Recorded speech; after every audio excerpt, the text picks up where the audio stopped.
If you were to ask someone what FEV did to a person, they'd likely tell you that FEV turned you into a lumbering, hulking, stupid brute. A creature with incredible strength, but limited intelligence, able to wield a wide array of weapons, but unable to piece together complex sentences. You not ghoul, I knew, not full Harry. And yet, this isn't always the case. In almost every game, we find super mutants who are the exception. Super mutants who are not only intelligent, but are wise and kind. And yet they were all infected by the same virus. A virus created by the pre-war military that they never got working. How do we explain this? How can the same virus create stupid lumbering brutes and also highly intelligent brutes? Let's go over some of the examples of when FEV actually worked. We are first introduced to FEV in the very first game, Fallout 1. One of the first mutants we meet is the lieutenant inside the Mariposa military base, and he's not stupid. We are highly intelligent and immune to disease. The strong survive. He's exceptionally intelligent, and it's from him that we learn some important fundamental attributes of FEV that help us better understand how it works. Before the war, the human scientists made a drug called FEV. It was designed to make the perfect human. The FEV was mutated by the war radiation. Those living in this desolate wasteland have been exposed to this mutant FEV, essentially inoculating them from the full effects. You're a prime normal. Soon you'll be one of us. Now you know why we need your vault. The reason the Master and the Lieutenant were looking for prime normals, that is, human beings who haven't been exposed to post-war radiation, is because West Tech's FEV escaped the facilities where they were created and entered the atmosphere, spreading across the globe. This aerosolized FEV was changed by the post-war radiation, which means that anyone who existed above ground after the Great War was exposed to a small amount of this FEV that had been changed by radiation and had become inoculated to its effects. The Master is looking for people who have never been above ground because only they, if exposed to FEV, can be turned into intelligent supermutants. But we know that there's a bit more going on here, because West Tech, who made FEV, never got it working, and this was before the bombs dropped. There was no widespread radiation that existed all over the globe when military scientists were working on FEV at the Mariposa military base. There was no global radiation problem when the scientists at West Tech were working on FEV in Appalachia, and yet they all failed as well. None of them were able to create intelligent super soldiers, which was their original goal. So if the problem with FEV is really that everybody has already been inoculated to it due to their post-war exposure to FEV in the atmosphere, why couldn't the people before the war get it to work? Let's dig a little deeper.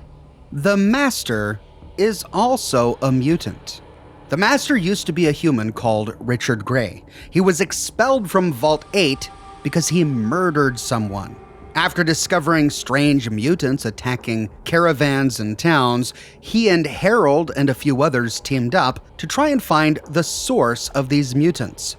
This search led them to the Mariposa military base, where everyone got exposed to FEV, and everyone died except for Harold, who mutated in a very strange way, and Richard Gray. As we learn from Richard Gray's diary, his exposure to FEV didn't make him stupid. If anything, he became more intelligent. And FEV unlocked a number of very unique powers in Richard Gray. He was able to merge his consciousness with machines and other people, absorbing them into himself, which is why when we meet him beneath the cathedral, he speaks in so many voices. So what shall it be? Do you join the Unity, or do you die here? Join. Die! Join. Die! But most interestingly, Richard Gray, now the Master, developed psychic powers. And I don't think these powers were native to Richard Gray. I think they came from FEV, or if they were native to him, they were greatly amplified by FEV. While exploring the labs beneath the cathedral, we learned that some scientists are injecting FEV into the pineal glands of patients, and doing so grants them psychic powers, turning them into Psykers. The Master's psychic powers are so potent that he can cause people to explode if they get too close. We see this happen firsthand if we release the prisoners that he has imprisoned behind force fields. They explode in a gory mess. The Psykers, who had FEV injected into their pineal glands, use devices called psychic nullifiers to not only amplify their psychic abilities, but protect themselves from the psychic abilities of other mutants, including the Master. If we try to approach the Master without wearing a psychic nullifier, we begin to take damage. Only by wearing the nullifier can we get to him unscathed. The thing is, these aren't the only guys with psychic powers whom we've met in the Fallout universe. In Fallout New Vegas, we find a small child at Trading Post 188 who calls himself the Forecaster. I don't sell things, ma'am. I sell thoughts. This thing on my head is headache medicine. It works real good, except I can't think when it's on. Really think, I mean. I can take off my medicine and do some thinking. By talking with him, we can get a prediction. But strangely enough, the predictions he gives us are pretty accurate. Okay. Let me take off my medicine. Your face does the thinking. 2 to the skull, yet 1 gets up. And he also wears a strange device on his head. It almost looks like a psychic nullifier. Mama Murphy in Fallout 4 also considers herself to be a bit of an oracle. She too can give us predictions. And strangely enough, many of them are accurate. You're on the trail of the man who took your boy. I see a house locked up tight, chains put on by a smiling shark. But how could these guys be Psykers? They were never injected with FEV into their pineal glands, but they have been exposed to the aerosolized FEV that permeated the globe after the bombs dropped in 2077. That's really the key point here. There's a lot about FEV that we just don't know. There's a lot about FEV that the scientists who developed it didn't know. There's a lot about FEV that the Master didn't understand either. But one consistent characteristic of FEV is that it alters the mind, oftentimes making you stupid, sometimes making you smart, and sometimes altering your brain to give you psychic abilities. Who's to say some people above ground couldn't have obtained psychic abilities simply by being exposed to the trace amounts of FEV in the atmosphere? We learn from Richard Gray's diary that the Master himself tinkered with FEV, trying to perfect it to his vision. He wanted to create an FEV that would allow him to turn everyone into super mutants, to end all wars, and create order. As long as there are differences, we will tear ourselves apart fighting each other. We need one race. Race. One goal. Goal. One people.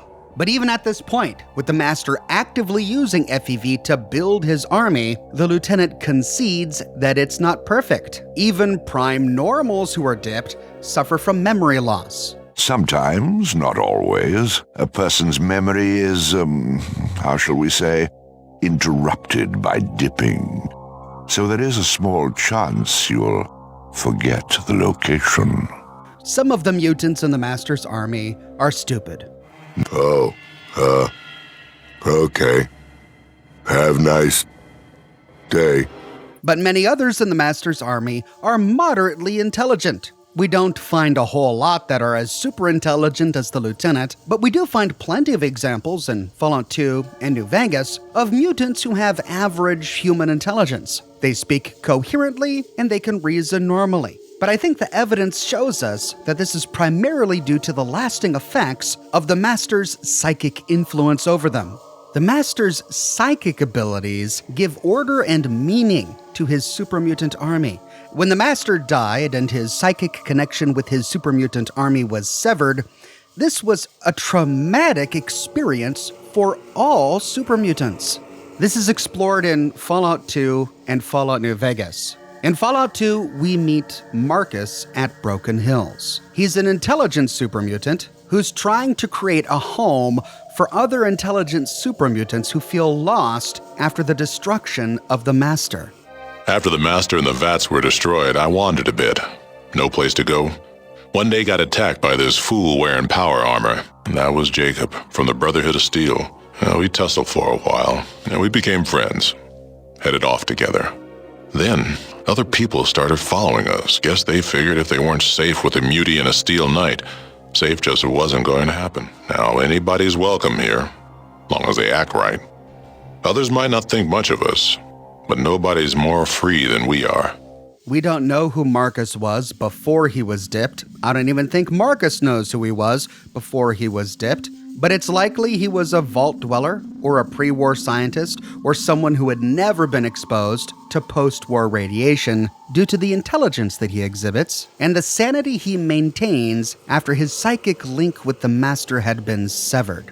That wasn't the case for so many other supermutants. In Fallout New Vegas, we were introduced to the Nightkin, who are supermutants who were a part of an elite group of the Master's supermutant army, and he entrusted them with greater technology, including stealth boys. But over time, Nightkin who used stealth boys began to exhibit symptoms of mental instability.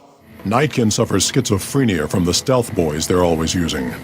One of the reasons I settled Jacobstown was so they could be cured. Jimmy! Little Jimmy! My, how you're grown up! So good of you to come visit your grandma. The stealth boys we use have cumulative adverse effects on our minds.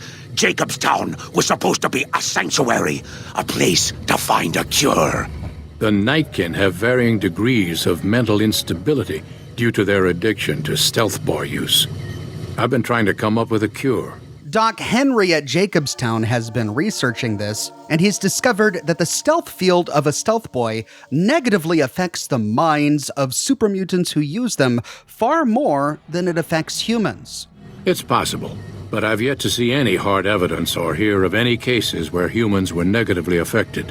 Its negative effects are more pronounced on Nightkin. This is more evidence that there's something about FEV that fundamentally alters the way a human mind works once it mutates. A supermutant Nightkin with prolonged exposure to the stealth field of a stealth boy begins to exhibit symptoms of paranoia, irritability, even schizophrenia.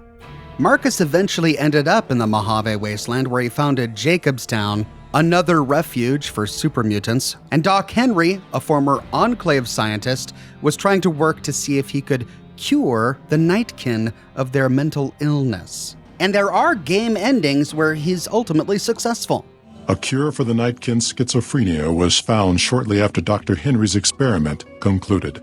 This is another example of how external stimuli can affect the minds of people who have already been infected with FEV, which can help us understand why West Tech, and then the Master, and then the Institute spent so much time and energy working with FEV, because clearly there's something about it that works. They keep getting it wrong because they can't nail down what this final thing is that they need to affect FEV with to alter the mind of a mutant in a positive way. This is why Dog and God are two different personalities in the body of one supermutant. Dog, who desperately misses the paternal instruction of the Master and is now looking for it in Father Elijah. Master, Dog doesn't want to be in the cage anymore. Dog will be good this time. Dog promises. God, his intelligent side, who's trying to cling desperately to his autonomy. Elijah, human, weak like all of you are. To me, he is simply the old man. To Dog, he is Master. The Master, Elijah, reminds Dog of someone from long ago. His leader, commander, commanders. The Master was a strong personality. Personalities as well. Dog is slavish, was conditioned to serve the Master until death. The old man, Elijah, merely came along and opened that door in Dog's mind. Now, Dog does whatever the old man wants. Lily likewise was affected by the destruction of the Master. Oh, he was a nasty man, dearie. You don't want to know about him. He was the one who made that super mutant army I told you about. Lily was an elderly grandma who lived in Vault 17, a vault that otherwise isn't explored in any way in any of the Fallout games. I grew up in Vault 17. I never even saw the sun until I was 75 years old. That was when super mutants raided the vault and carried a lot of us off. When the Master began kidnapping people to turn them into super mutants to build his army, one of the first vaults he plundered was Vault 17, in search of prime normals, and Lily was his victim. Because she was a vault dweller, she's not completely stupid. We can have a conversation with her, we can reason with her. She acts a little bit weird sometimes. Ooh, look, Pumpkin, a dinosaur. Do you want to ride the dinosaur? But she has compassion, she has empathy. This is her real side, her grandma side, the true Lily. But because of the Stealth Boy's effect on her super mutant mind, she has developed an alternate personality named Leo. And Leo, from time to time, will emerge in combat and throw her into a berserker's rage. That was a bad one, wasn't it, Leo? Oh, Pumpkin, Grandma's sorry about that. Sometimes she gets mad and listens to Leo when she really shouldn't. Leo is a very bad man, Pumpkin. Yes, you are, Leo. Don't try to deny it. He tells me to do things, terrible things, and sometimes the medicine isn't enough to keep him quiet. FEV wreaked havoc on the mind and body of a human, which reminds us how important it is to know exactly what we're putting in our bodies. And to help with that is today's sponsor, Factor.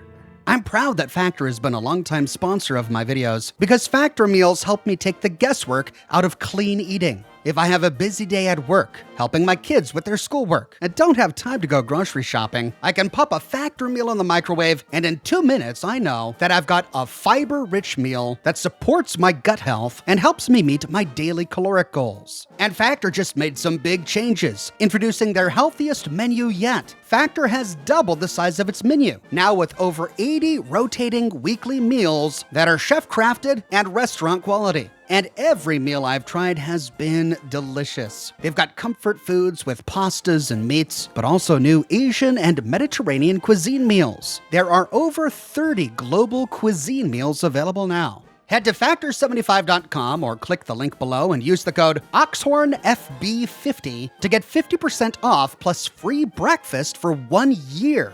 That's code OXHORNFB50 at Factor75.com to get 50% off plus free breakfast for an entire year. Offer is only valid for new Factor customers with code and qualifying auto-renewing subscription purchase. If only West-Tech put their ingredients for FEV on the bottle, like Factor puts on their meals, we wouldn't even be in this quandary. But all of these examples of FEV use have one common denominator, and that's the psychic effects of the Master. What about when FEV was used on people who were never affected by the Master? One of the earliest examples of this is Frank Horrigan. Shortly before the events of Fallout 2 happened, while the Enclave was securing samples of FEV that they were trying to use as a poison to kill everyone above ground, Frank Horrigan was accidentally exposed to FEV at the Mariposa military base. This version of FEV had been adapted by the Master, but the Master was dead by this point in the Fallout timeline, so his psychic presence no longer affected anyone infected by his variant of FEV. Instead of destroying him, the Enclave sent him back to the oil rig and began to experiment on him. There, they did a number of things to Frank Horrigan, including implanting cybernetics into him, tinkering with his DNA and physiology, to ultimately produce a mutant who's really one of a kind. His special stats list his intelligence as 10. We don't really know if he's super intelligent, but when we try to talk with him, he talks in complete sentences. Making our reactor meltdown means that things are going to be pretty hot in here soon. Pity you won't live long enough to see it. You're not a hero. You're just a walking corpse. The sadistic part of his personality was there before he became a super mutant, was amplified due to his exposure to FEV. The same is true for his extreme loyalty to President Dick Richardson. Even though the Enclave disliked his presence, they still used him, providing a specially created suit of power armor for him due to his loyalty and because he was just so useful. That's why the Chosen One has to ultimately face him at the end of Fallout 2. But we don't learn much about FEV from Frank Horrigan. All we know is that he was exposed to it at Mariposa, but then the Enclave scientists did a bunch of things to him, which are never specified, producing the mutant that he ultimately became. So this is an example where FEV kinda worked, but frustratingly, we don't understand the mechanics behind it. The Enclave also had some success experimenting with FEV on Deathclaws. When we visit Vault 13, we find it being inhabited by a bunch of intelligent, talking Deathclaws, led by an eloquent Deathclaw named Gruthar. Some of the other Deathclaws here, like Valdis, are just as intelligent as him, but many others, like Dar and Thurn, have incomplete vocabularies. They give us the impression while we explore Vault 13 that this is due to their lack of education, and maybe it is, but it might also be due to the effects of FEV. FEV might have worked on the Deathclaws in much the same way it worked on humans, making some smart and some not so smart. We learn more of the story by talking with the talking Deathclaw Goris in Vault 13, or by talking with Zarn, a captive Deathclaw, whom we find at Navarro. The Enclave's goal was to create an army of fierce creatures that were intelligent enough to take orders. And so they injected these Deathclaws with FEV. But the plan backfired on them because FEV made many of them more intelligent than the Enclave had anticipated. This led the Deathclaws to become aware of their enslavement, and they desired freedom. And so the Deathclaws played dumb, knowing that if they revealed the height of their intelligence to the Enclave, that they would be destroyed, until they got to Vault 13. After the Enclave kidnapped all the inhabitants of Vault 13, the Deathclaws abandoned the Enclave before they got back to the oil rig. And since they knew Vault 13 was now empty, they came here and turned it into a home. So this was a failure because it didn't get the result that the Enclave expected. They were expecting Deathclaws that were intelligent enough to take orders, but not so intelligent that they would have free will and desire freedom. But on the other hand, it's a great success because it turned a creature that was otherwise a monster that completely lacked vocal cords into a sapient creature, a person capable of reason, empathy, and logic. Fawkes is an interesting example. We find Fawkes imprisoned in Vault 87. And we don't know how long he's been there, but it could be decades, maybe even over a century. My name's Fawkes. I've lived in this cage all my life. I can't even recall how long I've been here. The pre-war experiment of Vault 87 was to experiment with FEV on humans. However, the scientists were never successful. They consistently produced mutants who were stupid, lumbering brutes. And shortly after the bombs dropped, the test subjects, people who had been turned into super mutants, broke out of their cells and overthrew the scientists. The super mutants then exposed many of these scientists to FEV, turning them into super mutants. From there, they escaped the vault and terrorize the capital wasteland, kidnapping more people and dunking them in FEV to turn them into super mutants. But Fawkes is interesting because even though he suffers from memory loss, which, as we learned from the Lieutenant, was something that not even the Master could fix in his version of FEV, Fawkes still has some glimpses of memories of his life as a human. I was born in the FEV chambers, but a super mutant I certainly am not. I think I used to be a resident here in better times. I don't remember enough to tell you everything about my former self. My metamorphosis destroyed a good deal of my long-term memory. However, I can recall being in this place when it wasn't the macabre laboratory it has become. I remember walking around this place and seeing other humans in white lab coats and blue jumpsuits. I feel like my identity is so close to me. I can almost see myself as a human, but can't recollect the details. Oh, it's maddening! Which give us the impression that he used to be a vault dweller here, possibly even one of the scientists. Fawkes is completely different from all of the other super mutants in Vault 87. Despite only having an intelligence of 3, he's pretty well spoken. I appreciate your understanding, and your tone leads me to believe you are a reasonable person. Perhaps we can use this moment to help each other rather than fight each other. His ability to reason is mostly intact, and this is never explained in the game, and it's the reason that he was imprisoned by the other super mutants. They deemed him a failure because he was talking like a human. Because I'm a curiosity, an anomaly. They don't know why I'm different than they are, and I think it fascinates them.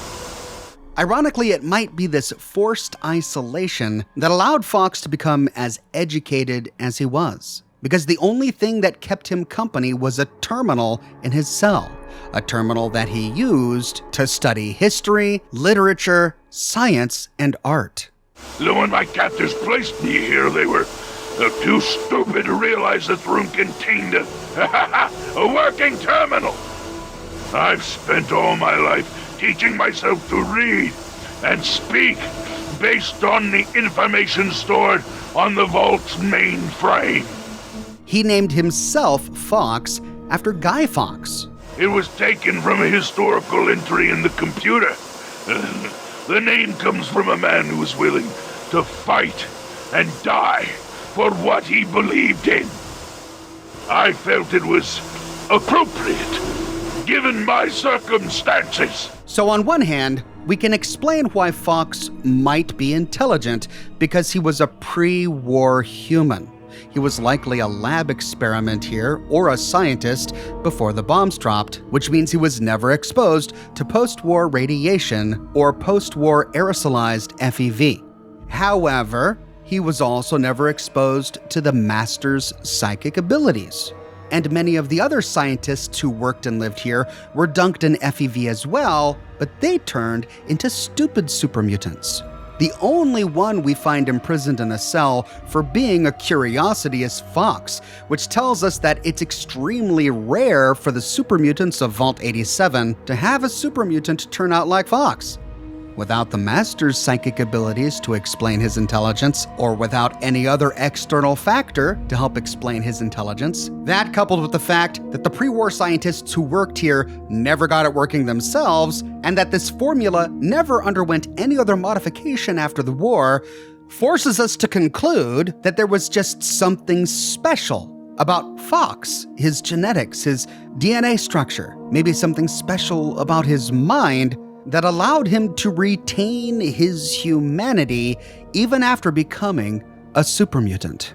All I can remember is the excruciating pain that tore through me as my body underwent the rapid physical changes. For most, this moment is what severs the grip on their minds. They become barely a shell of their former selves. I was different. Fast forward 10 years and we discover that the Institute has gotten their hands on FEV. No one in the Institute has psychic powers, but they're continually modifying FEV to try and improve and perfect it. But they've been frustrated with the same problem that the Master had. Everyone they keep testing it on has been inoculated to the effects of FEV by being exposed to trace amounts of FEV in the atmosphere. And this is true for members of the Institute as well, as Father tells us. The Institute endeavored to create synthetic organics. The most logical starting point, of course, was human DNA. Plenty of that was available, of course. But it had all become corrupted. In this wasteland, radiation affected everyone. Even in their attempts to shield themselves from the world above, members of the Institute had been exposed. Another source was necessary. This may be one of the reasons why the experiment with Swan failed. Edgar Swan was put on trial by the Institute for stealing cigarettes. While imprisoned, the Institute exposed him, one of their own, to FEV. He became just another experiment. Initially, his intelligence grew, as did his muscle mass, but about 3 weeks after his initial exposure, his mind began to unravel, and he started to experience seizures. And so the Institute did what they did with every other failed FEV experiment. They ejected him out of the Institute and into the Commonwealth. And we find him, a gibbering monster named Swan, in the middle of the Boston Common. It's interesting to note the difference between the Institute's FEV and the Master's FEV. The Master's FEV worked instantly. The Institute's FEV worked slowly. At first, Edgar Swan was showing positive effects. It took 3 weeks for his mental and physical state to start to deteriorate. But the Institute, intent on perfecting humanity, continued to work on their variant of FEV. They met with failure after failure, until the Institute decided to spin off their synthetic robotics program from the FEV program, which means that synthetic robotics, their synth program, had its origins in FEV. Fallout 4 is very scant on the details here, but we get the impression from the terminals and the people that we can talk to in the Institute that the scientists here made some important discoveries about how human DNA is affected by the forced evolutionary virus and used that knowledge to modify the DNA of Sean to become the foundational DNA that they used to produce the Gen 3 synths. This is why they needed someone from a vault to make the Gen 3 synth program. They needed a prime normal. I was the perfect candidate. An infant with uncorrupted DNA. And this is why the Gen 3 synths exhibit some of the characteristics of supermutants, including being immune to disease and never needing sleep. What makes them superior? The list of improvements is exhaustive. I can talk for an hour and still not cover all of it. Imagine what you could accomplish if you could live without fear of hunger or disease. Imagine what you could create if you could spend every waking moment of your life as you saw fit, with no need of sleep. The synth program in the Institute is not a typical FEV program. Gen 3 synths don't look like supermutants. They don't have superintelligence. They're not as strong as supermutants. But the Institute did manage to use FEV to manufacture human beings with extraordinary abilities. But for some reason, even after finding this success with the synth program, they continued to kidnap people from the Commonwealth and infect them with FEV. By the time Virgil gets his hands on it, it had changed substantially, but it was still considered a failure. For ethical reasons, Virgil couldn't work on the FEV program anymore, and so he infected himself with FEV so that he could escape the Institute. Personal record, Dr. Brian Virgil. This will likely be my last recording. My requests to shut down the FEV program have repeatedly been denied. We've learned nothing useful in the last 10 years. What we're doing, it's not right. It needs to stop. I'm gonna make sure the whole program is shut down. I have a plan. And if it works, I'll be somewhere safe. But we see that the Institute's FEV has changed a bit over the years. While the variant that Swan was infected with worked slowly, it looks like the variant Virgil infected himself with worked quickly. We find his lab an absolute mess. The place is trashed and broken glass is everywhere. Virgil left in such a hurry that he forgot to bring his experimental FEV cure with him. It worked quickly, and the effects stuck around for a while. When we meet Virgil in his cave during the events of Fallout 4, he's still an extremely intelligent person. He can speak in complete sentences. Retrovirus has matured nicely. Density gradient is high. Recombinant counter-intron sequences look stable. Transcriptive exon strands have formed. He not only has a super mutant's great physical strength, but he has a human's exceptional mind. However, by reading his terminal entries, we do see signs of mental degradation. He's beginning to find it harder and harder to focus. And small things like having fingers too large to type are beginning to enrage him. He's clearly beginning to slip. So even at this point, the Institute still had not perfected FEV. The amazing thing about Virgil's story is that he was able to cure it. No one else in the Fallout universe had ever done that. Though I don't think anyone else had ever tried.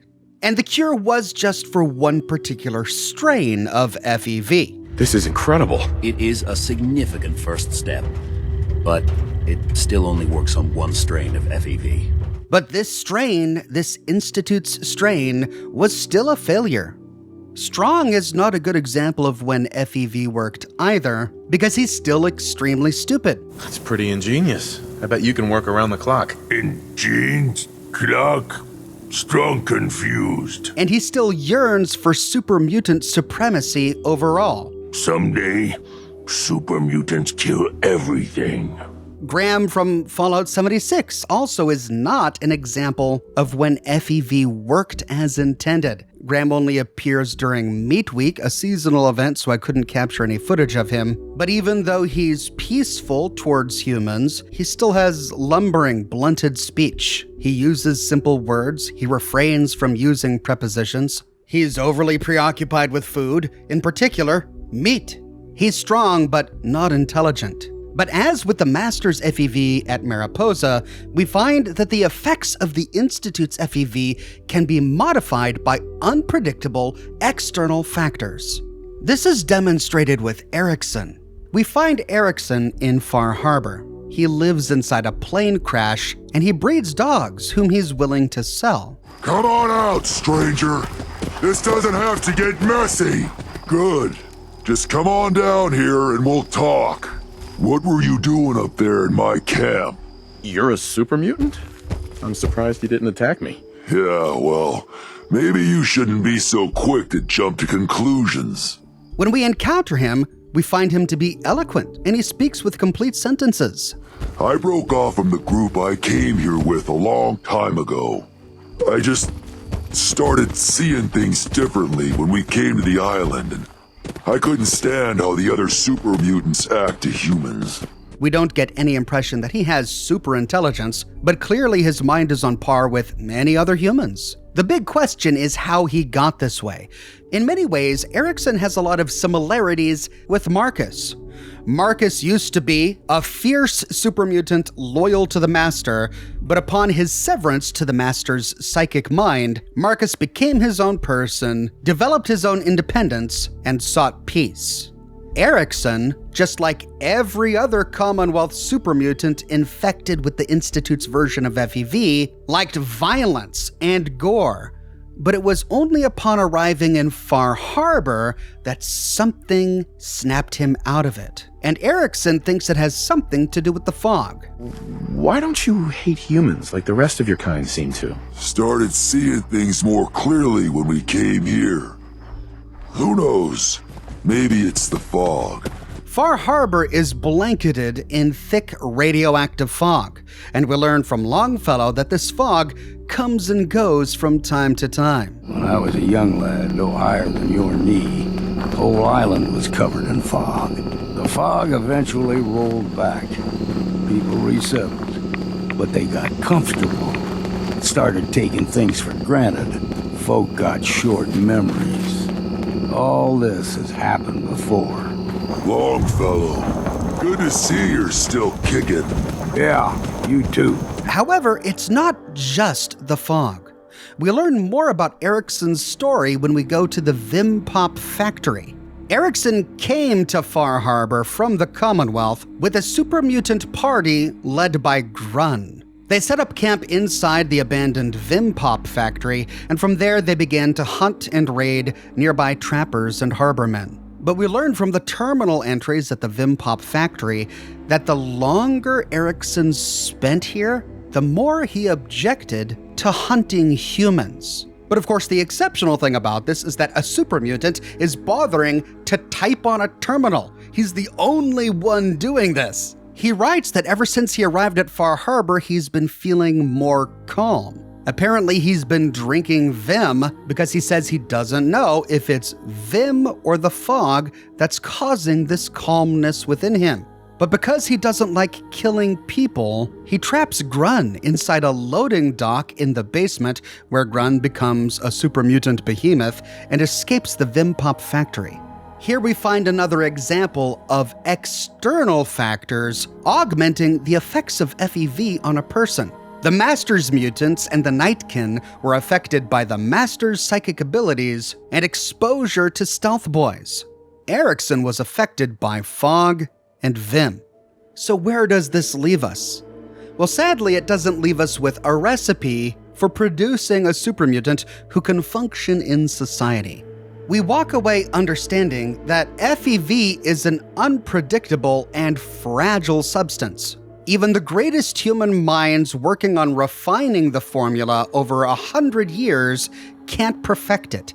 The Master couldn't perfect it. The Institute couldn't perfect it.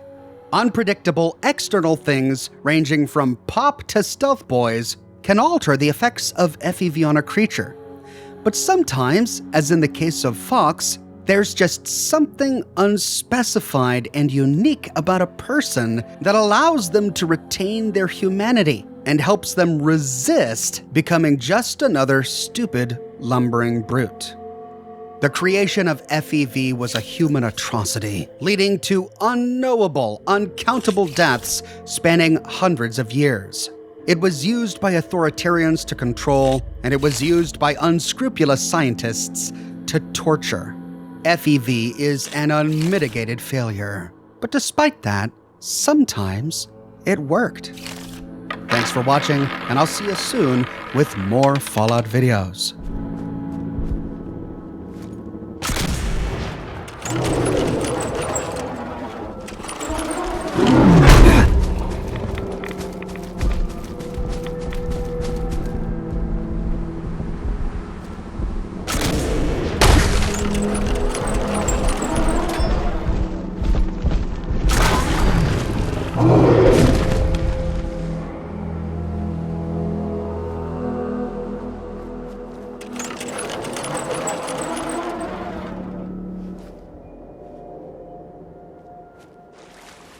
Hey. Tell Strong what to do.